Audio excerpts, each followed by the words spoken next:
ورحمۃ اللہ وبرکاتہ۔ آج ہم سورۃ النازعات کے 5ویں حصے کا لفظی اور روان ترجمہ پڑھیں گے۔ چلیں شروع کرتے ہیں۔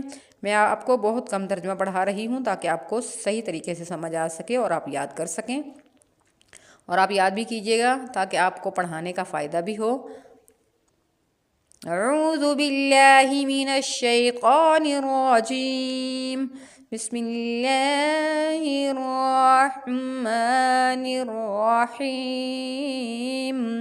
فقل، پس کہو، حل کیا ہے، لکا تجھے، یعنی خواہش، الا ان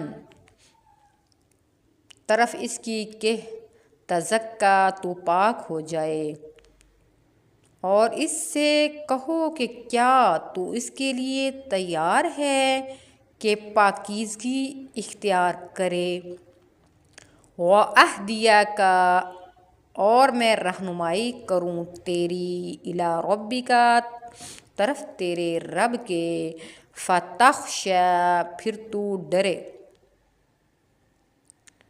اور میں تجھے تیرے رب کی طرف رہنمائی کروں تاکہ تیرے اندر خوف پیدا ہو، تو اس سے ڈرنے لگے۔ صدق اللہ العظیم۔